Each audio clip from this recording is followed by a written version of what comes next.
खासकर जो उत्तर प्रदेश के क्षेत्रीय दल हैं, चाहे ओम प्रकाश राजभर की पार्टी हो या अपना दल अनुप्रिया पटेल की पार्टी हो या फिर निषाद पार्टी हो, ये कहीं जैसा देखने को मिल रहा है कि वो अपने गठबंधन से एनडीए से खुश नहीं है, गाहे बगाहे वो उसके खिलाफ लगातार बयानबाजी कर रहे हैं। तो 2027 में क्या ये गठबंधन समाजवादी पार्टी की तरफ भी आएंगे तो समाजवादी पार्टी स्वागत करेगी इनका?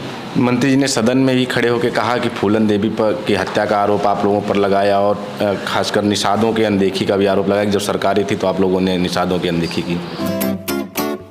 2024 लोकसभा चुनाव में समाजवादी पार्टी को एक बड़ी सफलता मिलने के बाद, देश की तीसरी सबसे बड़ी पार्टी बनने के बाद, जहां समाजवादी पार्टी पीडीए रथ पर सवार होकर जन पंचायत लगा रही है, जगह जगह पीडीए पंचायत कर रही है, वहीं दूसरी तरफ भारतीय जनता पार्टी में जो अखिलेश यादव लगातार कहते हैं डबल इंजन में टकराहट है। अब टकराहट के बीच योगी आदित्यनाथ सरकार में इस समय जो गाजियाबाद लोनी से विधायक हैं नंद किशोर गुर्जर, वो अपनी ही सरकार के अधिकारियों के खिलाफ मोर्चा खोले हुए हैं। आरोप लगा रहे हैं कि उनके ऊपर जो मुख्य सचिव हैं उन्होंने कोई जादू टोना कर दिया और योगी आदित्यनाथ स्वयं से फैसले नहीं ले पा रहे हैं। एक तरफ भाजपा में जहां फूट लगातार नजर आती दिख रही है, वहीं समाजवादी पार्टी लगातार पीडीए के नारे को लेकर आगे बढ़ती हुई नजर आ रही है।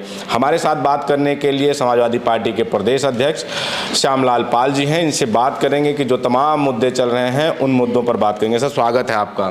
Thank you.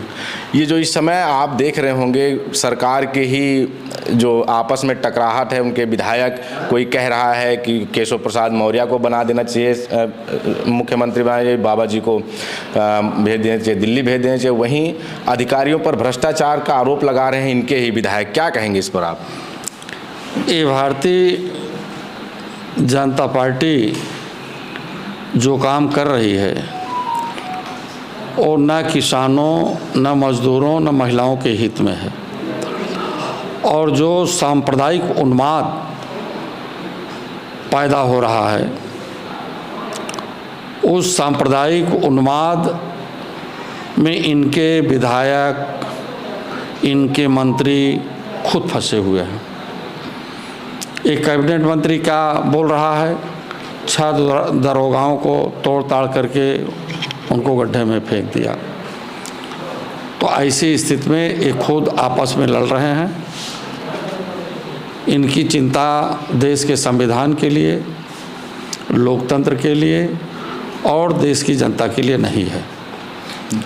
जिन मंत्री जी की आपने चर्चा की, संजय निषाद इन दिनों सरकार में भी हैं और वो अपनी ही सरकार के खिलाफ जनता के बीच में एक यात्रा निकाले हुए आरक्षण के मुद्दे पर लेकर, मछुआ आरक्षण को लेकर। तो क्या लग रहा है, वहीं दूसरी तरफ फूलन देवी पर किसी भारतीय जनता पार्टी के ही नेता ने अपशब्द कहा और उसके लिए उनको थाने पर जाकर ज्ञापन देना पड़ रहा है। तो क्या लग रहा है कि जो सहयोगी हैं भारतीय जनता पार्टी की, उनकी भी चल नहीं रही है भारतीय जनता पार्टी में? देखिए, ये जितने नेता हैं जो आरक्षण की बात को लेकर के रथ यात्रा निकालते हैं, फूलन देवी पर अभद्र टिप्पणियां की, और यही नहीं, इस देश को विकास का एक नया रास्ता देने वाले बाबा साहब डॉक्टर अंबेडकर जी ने एक अच्छा संविधान, और उस संविधान के मुताबिक यदि सरकारें काम करें तो देश में जो गैर बराबरी है वो ख़त्म हो जाए। जिस बात को बाबा साहब डॉक्टर अंबेडकर जी चाहते थे, डॉक्टर लोहिया जी चाहते थे, इसी गैर बराबरी को समाप्त करने के लिए धरतीपुत्र नेताजी मुलायम सिंह यादव जी ने काम किया। तो एक गैर बराबरी नहीं समाप्त करना चाहते हैं। संविधान में आरक्षण की व्यवस्था जो बाबा साहब डॉक्टर अंबेडकर जी ने दिया, महिलाओं को उत्थान और तरक्की की बात किया। आज वो भारतीय जनता पार्टी में जितने भी अपने आप को पीडीए समाज में जन्म लेने की बात करते हैं, ये सभी लोग अपने समाज की हिफाजत नहीं कर सकते हैं, अपने समाज के जो अधिकार हैं, हक हैं, उनको नहीं दिला सकते हैं। ये केवल अपने को आगे बढ़ाने के लिए यही सब इनके पास काम हो रहा है। और जिन मंत्री की बात आप कर रहे हैं कि आरक्षण को लेकर के यात्रा निकाले हैं, उनके आरक्षण की बात अगर देश में कोई किया है तो धरतीपुत्र मुलायम सिंह यादव ने किया। और साथ ही साथ आज पीडीए के माध्यम से जो पीडीए के आरक्षण के साथ धोखाधड़ी भारतीय जनता पार्टी की है, उसके एक ही नेता काम कर रहे हैं, उनका नाम है श्री अखिलेश यादव जी। मंत्री जी ने सदन में ही खड़े होकर कहा कि फूलन देवी पर की हत्या का आरोप आप लोगों पर लगाया और खासकर निषादों की अनदेखी का भी आरोप लगाया कि जब सरकारें थी तो आप लोगों ने निषादों की अनदेखी की। जितना जुर्म जाति फूलन देवी के साथ हुआ है और यहाँ तक कि इस जुर्म जाति के खिलाफ फूलन देवी ने आवाज़ भी उठाई और उन्हें जेल में भेज दिया गया। पर समाजवादी नेता श्री मुलायम सिंह यादव उस समय उत्तर प्रदेश के सीएम रहे हैं, उन्होंने फूलन देवी को जो जेल में बंद थी उसको जेल से बाहर निकाला। और यही नहीं, उस महिला को देश की पार्लियामेंट में भी किसानों, मजदूरों, महिलाओं की आवाज़ के रूप में भेजा। पर इस देश के सामंतवादी और पूंजीवादी व्यवस्थाओं के लोगों को पचा नहीं, पार्लियामेंट से बाहर आते ही उन्हें गोली से छलनी कर दिया गया। इसलिए भारतीय जनता पार्टी जो झूठा बेटी बचाओ बेटी पढ़ाओ का नारा देती है वो खोखला है। प्रदेश में इतना बलात्कार, सामूहिक बलात्कार, उनकी आंखें निकाल लेना, तमाम सारी चीज़ें इस बात का प्रमाण है कि महिलाओं का हित भी नहीं चाहते हैं। उत्तर प्रदेश में लगातार हो रही हत्याएं, चाहे वो लखनऊ का डबल मर्डर केस हो या गाजीपुर हो, फिर अयोध्या हो, इनको लेकर अखिलेश यादव ने एक नारा दिया है कि 8 साल यूपी बेहाल। उसी के जवाब में केशव प्रसाद मौर्य डिप्टी सीएम हैं, उन्होंने नारा दिया है कि 8 साल यूपी खुशहाल, सपा के गुंडे माफिया और सपा बदहाल। और ये समाजवादी पार्टी का उन्होंने कहा कि जो फैमिली है इसी पर इनको ही परेशानी है। इस पर जिन्होंने कहा कि 8 साल से प्रदेश खुशहाल, उनसे पूछना चाहता हूं कि 2 नौजवान बच्चे उनके समाज के रायबरेली में मार दिए गए, बेटियों के साथ बलात्कार हो रहा है। क्या बलात्कार ही खुशहाली का दिन है?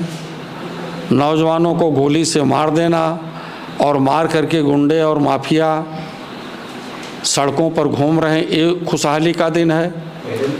अगर इस बात को केशव मौर्य जी खुशहाली मानते हैं कि महिलाओं की सुरक्षा ना हो, नौजवानों को रोजी रोटी न मिले, किसानों को दुगनी आय के बदले उनको महंगाई थोप दिया जाए, अगर ये उनका संविधान है तो इस संविधान को समाजवादी लोग नहीं मानते हैं। समाजवादी लोग बाबा साहब डॉक्टर अम्बेडकर के द्वारा दिए हुए संविधान को मानते हैं और उसी रास्ते पर संघर्ष करके इस देश के सामंतवादी ताकतों को हटाना चाहते हैं। अम्बेडकर नगर से एक घटना आई होगी, आप लोगों ने भी देखा होगा। एक तरफ बुलडोज़र चल रहा था, दूसरी तरफ एक नन्ही बच्ची अपने स्कूल बैग, अपना कॉपी और बुक्स लेकर भाग रही थी। जो बुलडोज़र चल रहा है उस पर एक अधिकारी आईएएस हैं, उन पर आरोप ये लगा कि वो अपने रसूख का इस्तेमाल करते हुए वहाँ पर गरीबों के घर पर बुलडोज़र, तो बुलडोज़र की कार्रवाई पर क्या कहेंगे? इनकी बुलडोज़र की कार्रवाई पर तो कोर्ट ने भी इनकार दिया कि ये बुलडोज़र इनका गलत है। तो अदालत की भी बात नहीं मान रहे, संविधान की बात नहीं मान रहे हैं। तो जब अदालत और संविधान की बात नहीं मानेंगे तो देश कैसे चलेगा? किस रास्ते पर जाएगा देश? अभी अयोध्या की एक लड़की इंटरव्यू बनारस में देने के लिए गई, इलाहाबाद से आई, उसे रास्ते में मार करके लोगों ने फेंक दिया। ये क्या है? तो इसलिए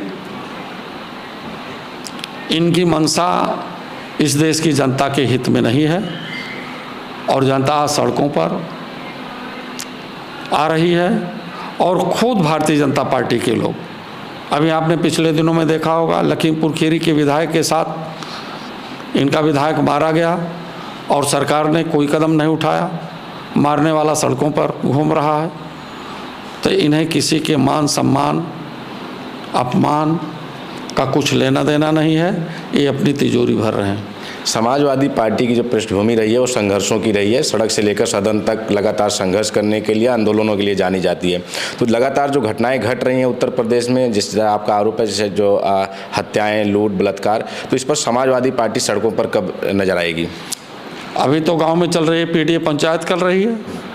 पीडीए पंचायत के बाद सड़क पर उतरेंगे और जुर्मी सरकार को हटाने का काम करेंगे। तो ये नारा जो आपका पीडीए का है, इसी फार्मूले पर 2027 के लिए तैयारी भी चल रही है?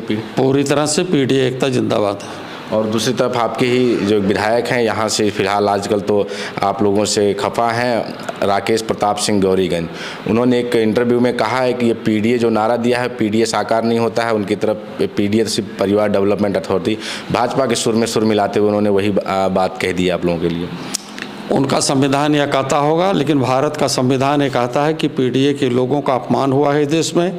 पीडीए के महापुरुषों को अभद्र भाषाएं की गई हैं, चाहे बाबा साहब हों, चाहे डॉक्टर लोहिया जी हों, चाहे धरतीपुत्र मुलायम सिंह हों, अन्य सभी लोगों को अपमानित किया गया है।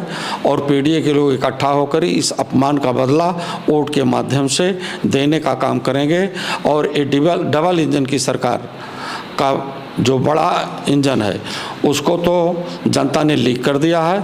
अब दूसरे छोटे इंजन उत्तर प्रदेश की बारी है, उसको पूरी तरह से भ्रष्ट कर देंगे 2027 में समाजवादी पार्टी के लोग। जिन लोगों ने समाजवादी पार्टी के, आपके विधायकों ने समाजवादी पार्टी से गद्दारी करके वो भाजपा के खेमे में चले गए हैं, आज भाजपा की भाषा बोल रहे हैं, तो क्या आने वाले दिनों में उनके खिलाफ कार्रवाई भी देखने को मिलेगी समाजवादी पार्टी की तरफ से? और 27 में, खासकर जब 27 की बात हो रही है, तो क्या फिर से उन्हें टिकट होगा कि इस बार उनका पत्ता साफ रहेगा? ये नेतृत्व का मामला है और समाजवादी पार्टी की विचारधारा बाबा साहब डॉक्टर अंबेडकर को संविधान को बचाने की है, लोकतंत्र बचाने की है और इस देश में ओबीसी, एससी, एसटी और आदिवासियों को आरक्षण दिलाने की बात है। इसी रास्ते पर समाजवादी पार्टी संघर्ष करके सभी लोगों का मुंहतोड़ जवाब देगी।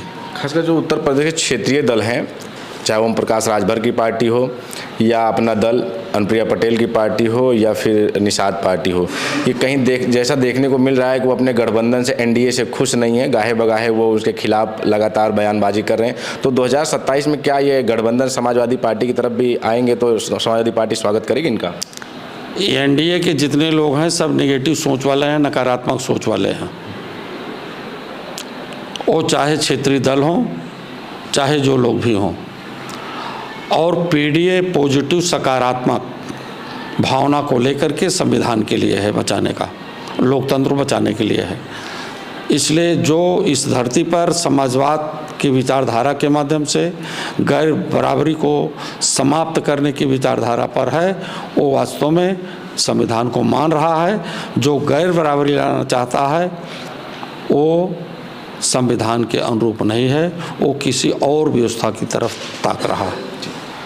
बहुत धन्यवाद। ये समाजवादी पार्टी के प्रदेश अध्यक्ष श्यामलाल पाल जी थे। बड़ी बेबाकी से इन्होंने अपनी सारी बातें रखी और इनका मानना है कि जो दो इंजन की टकराहट है, एक इंजन का इनका सीधा दावा है कि एक इंजन जो बड़ा इंजन है उसको डैमेज कर चुके हैं और बारी छोटे इंजन की यानी उत्तर प्रदेश की है। 2027 में पीडीए के नारे के साथ ही ये 2027 में जाएंगे और आने वाले दिनों में सड़कों पर भी समाजवादी पार्टी संघर्ष करते हुए नजर आएगी और 2027 में सरकार बनाने का दावा कर रहे हैं। आपकी क्या प्रतिक्रिया हमें अपने कमेंट बॉक्स में ज़रूर बताइएगा। धन्यवाद।